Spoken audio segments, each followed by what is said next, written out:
Hello दोस्तों, study with Sumit channel में आपका स्वागत है। आज हम आपको 2011 की जनगणना से संबंधित बहुत सारे फैक्ट बताएंगे। ये आपके लगभग हर एग्ज़ाम में आते हैं और ये हर एग्ज़ाम के लिए आपके हर एग्ज़ाम के लिए ये महत्वपूर्ण है और आपको इसके बाद से कहीं भी पढ़ने की ज़रूरत नहीं पड़ेगी क्योंकि इसमें हमने लगभग सारे तथ्य को इन्वॉल्व किया गया है।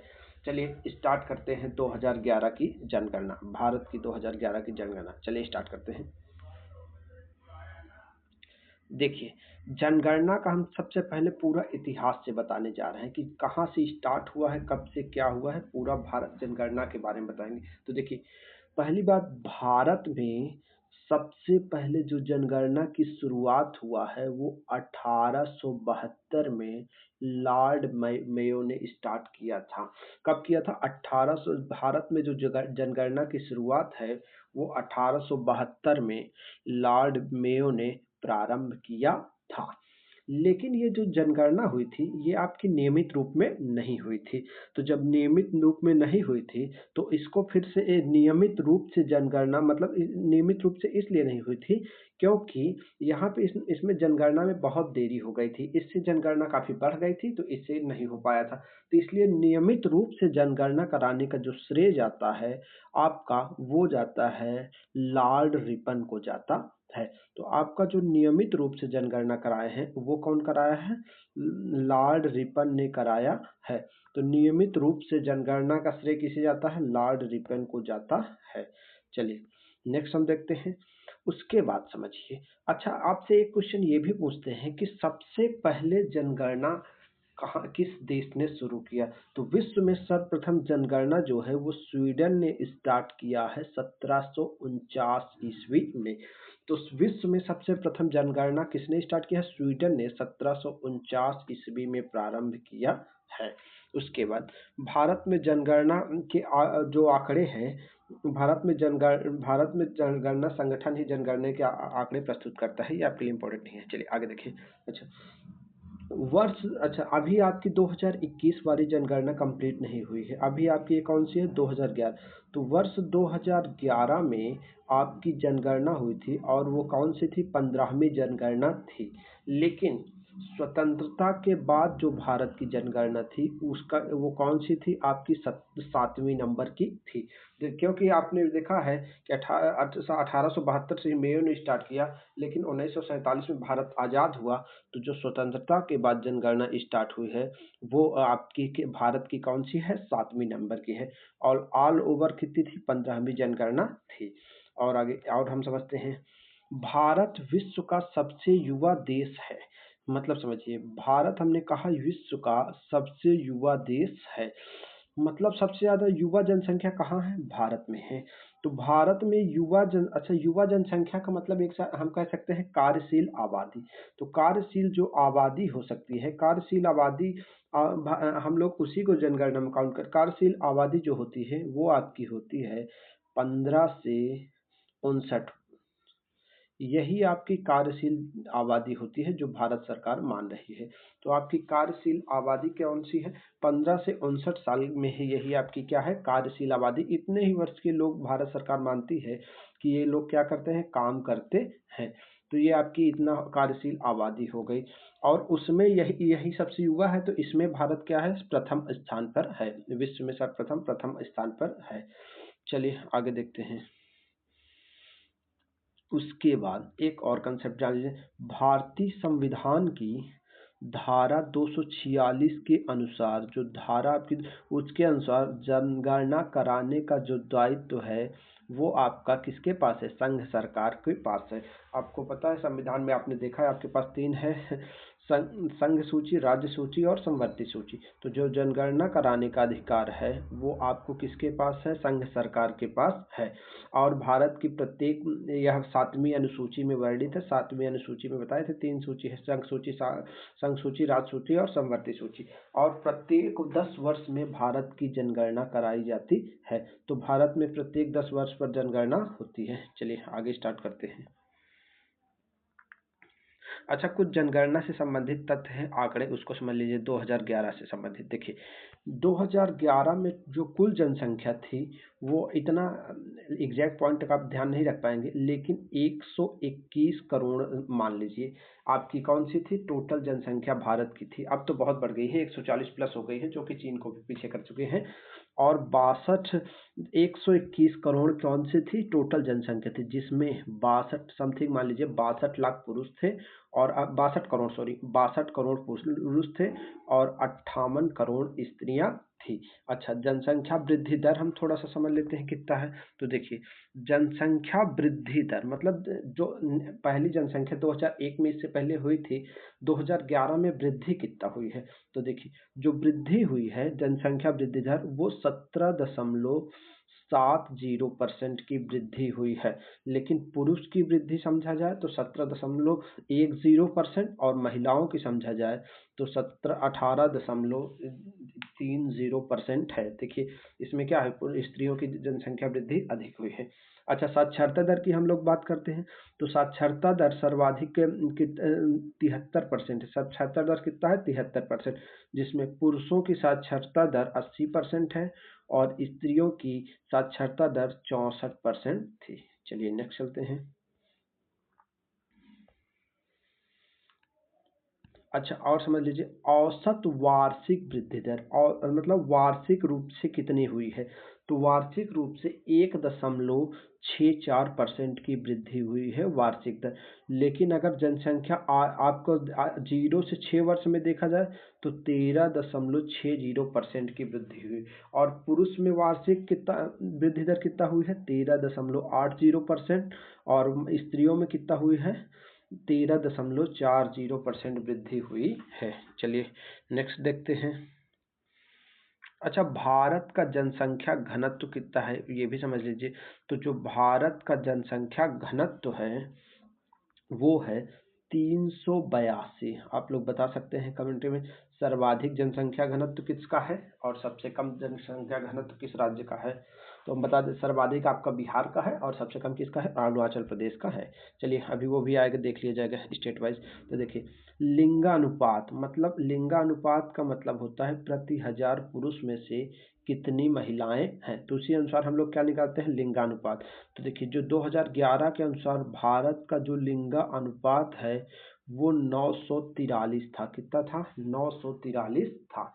लेकिन 0 से 6 वर्ष के बच्चों का कितना लिंगानुपात था, 919 लिंगानुपात था। लिंगानुपात 943 था भारत का, और पुरुषों का, और इसमें लिंगानुपात 0 से 6 वर्ष की कितना था, 919 थी। चलिए नेक्स्ट चलते हैं।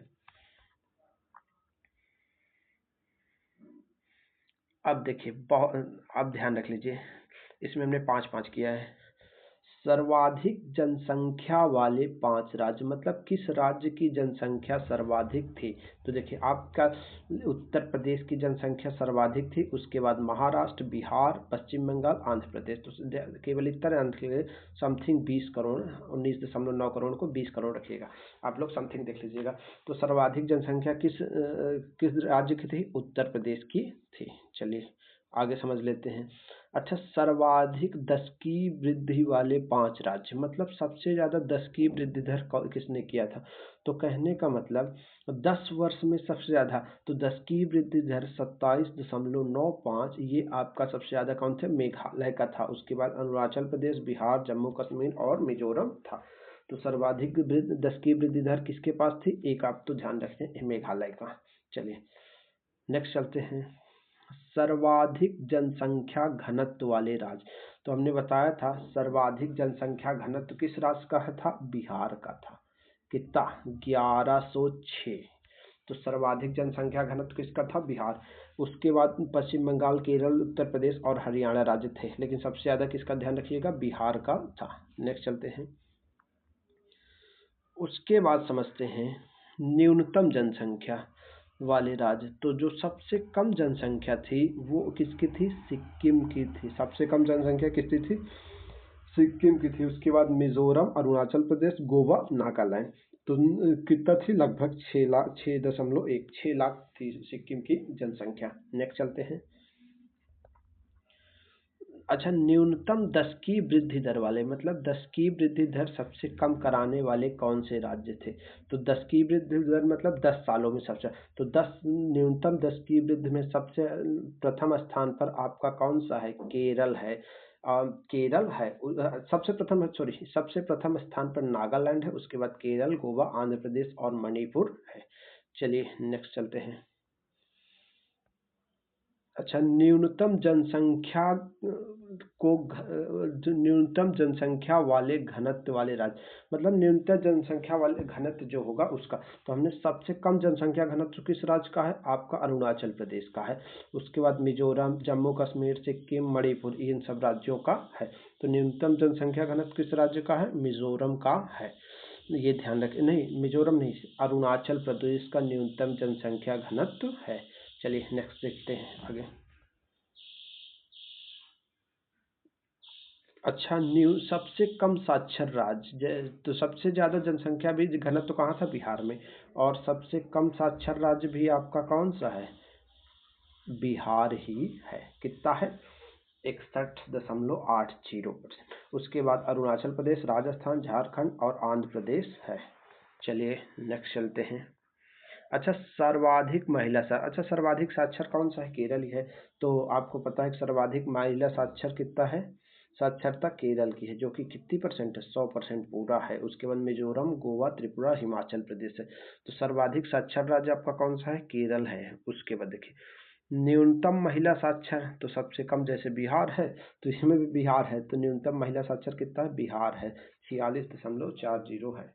तो न्यूनतम साक्षरता कहाँ की है? बिहार के। उसके बाद राजस्थान, जम्मू कश्मीर, उत्तर प्रदेश और झारखंड है। चलिए नेक्स्ट चलते हैं।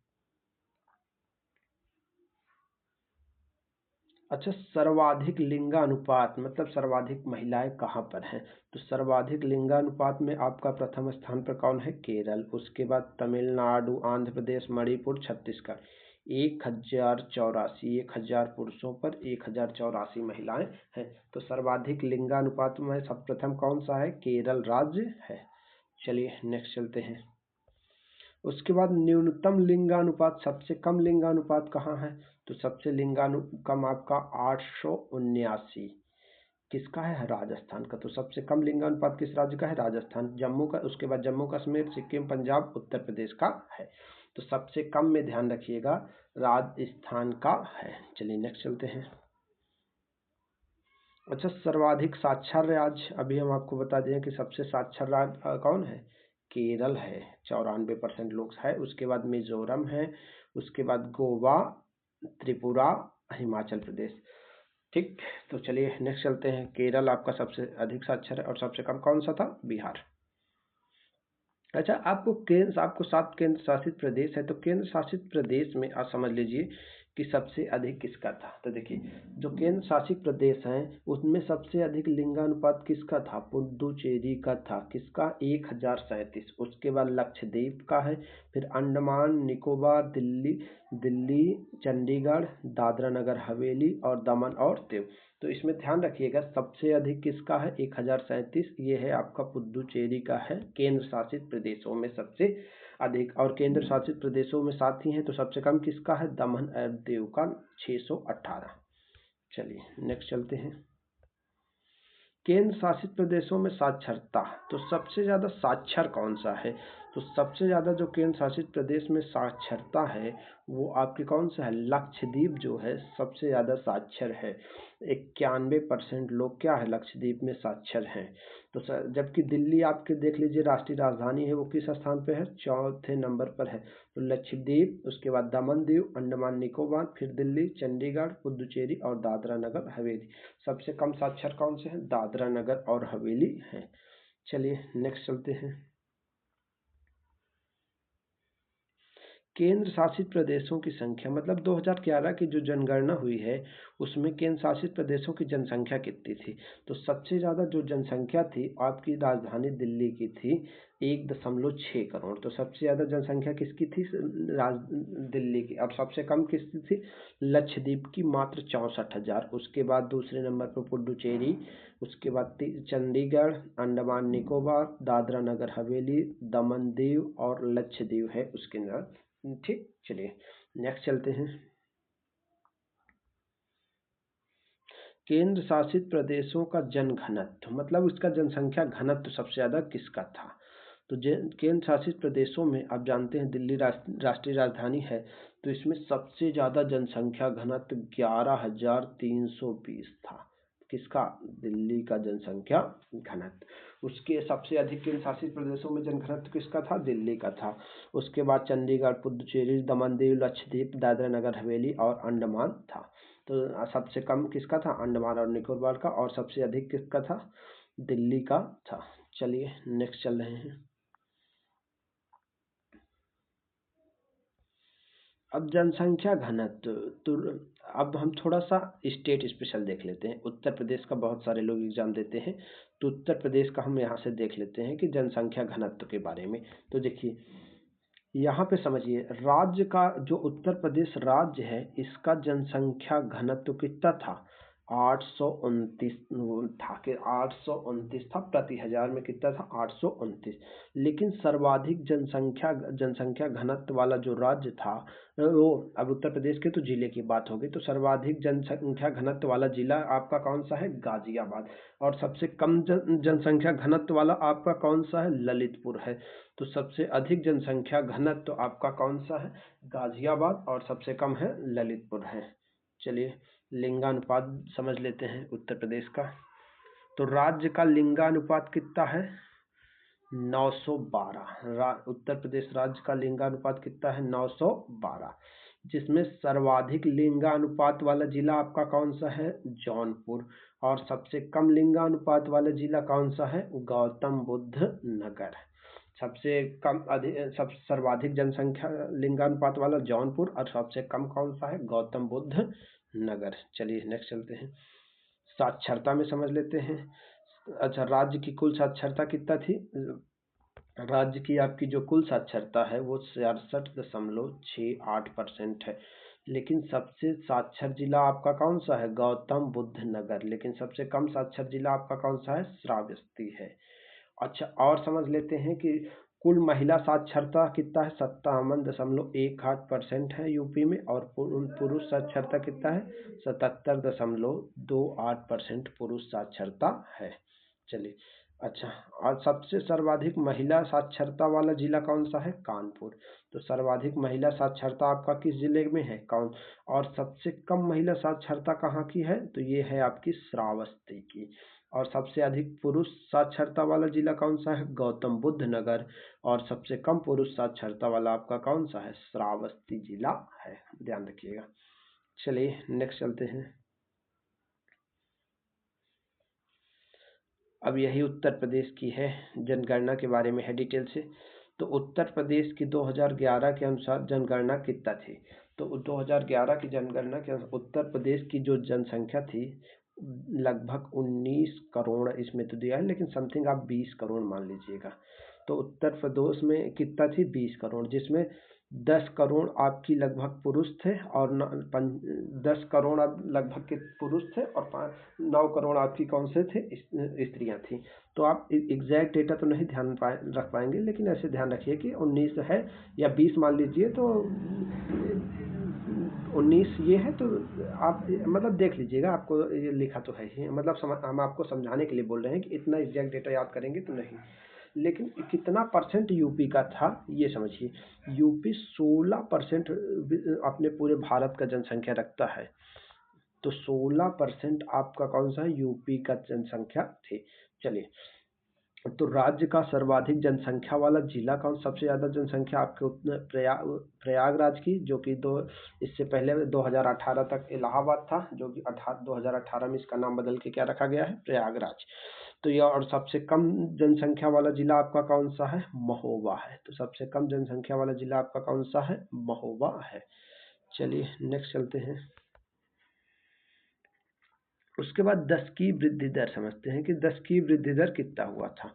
तो देखिए, जो यूपी की 10 की वृद्धि दर है 2001 से 2011 की जनगणना के बीच, वो आपकी है 20.23%। क्या है? 10 की वृद्धि दर है।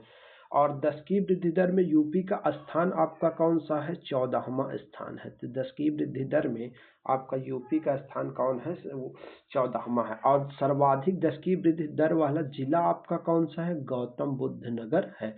तो सर्वाधिक 10 की वृद्धि दर वाला जिला आपका कौन सा है? गौतम बुद्ध नगर है। चलिए नेक्स्ट चलते हैं। अच्छा, सबसे कम 10 की वृद्धि दर वाला आपका कौन सा जिला है? तो वो आपका है कानपुर। सबसे कम 10 की वृद्धि दर वाला जिला है तो ये आपका कौन सा है? कानपुर है।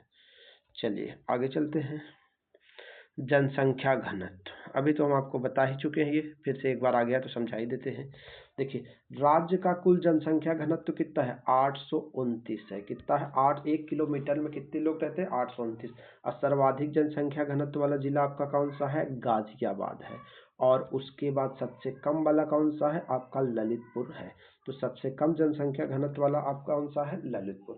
सर्वाधिक जनसंख्या वाला कौन सा है? गाजियाबाद।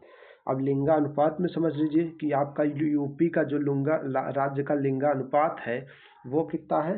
912 है। तो यूपी का जो राज्य का लिंगानुपात है वो आपका कितना है? 912। और सर्वाधिक लिंगानुपात कौन से जिला का है? तो अभी आपको कुछ ये रिपीट हो गया है कि सर्वाधिक आपका लिंगानुपात जो है वो जौनपुर का है। और सबसे कम जो लिंगानुपात है वो आपका गौतम बुद्ध नगर का है। सर्वाधिक लिंगानुपात आपका जौनपुर का है और सबसे कम लिंगानुपात किसका है? गौतम बुद्ध नगर का है। साक्षरता, अभी इसको बता चुके हैं, चलिए आ गया तो रिपीट ही कर देते हैं। देखिए आप समझिए, राज्य की कुल साक्षरता कितना है? 67.68% क्या है? टोटल साक्षर है। जिसमें सर्वाधिक साक्षरता वाला जिला कौन सा है? गौतम बुद्ध नगर। तो सबसे अधिक साक्षर यूपी का कौन सा जिला है? गौतम बुद्ध। और सबसे कम साक्षर कौन सा है? वो आपका है श्रावस्ती है। तो सबसे कम साक्षर श्रावस्ती है और सबसे अधिक साक्षर कौन है? गौतम बुद्ध नगर। उसके बाद महिला साक्षरता पर बात करते हैं। तो कुल महिला साक्षरता जो है वो महिला साक्षरता 57% है और पुरुष साक्षरता कितना है? 77% है। और सबसे सर्वाधिक महिला साक्षरता वाला जिला आपका कौन सा है? तो सर्वाधिक महिला साक्षरता वाला आपका जो जिला है वो कानपुर है। और सबसे कम महिला साक्षरता वाला जो जिला है वो आपका कौन सा है? श्रावस्ती है। उसके बाद सर्वाधिक पुरुष साक्षर में कौन है? गौतम बुद्ध नगर। और सर्वाधिक सबसे कम पुरुष साक्षर कौन सा है? वो आपका कौन सा है? श्रावस्ती जिला है। ध्यान में रखिए, सर्वाधिक महिला साक्षर कौन सा है? कानपुर। सर्वाधिक पुरुष साक्षर कौन सा है? गौतम बुद्ध। लेकिन सबसे कम महिला साक्षर श्रावस्ती है और सबसे कम पुरुष साक्षर भी कौन है? श्रावस्ती ही है।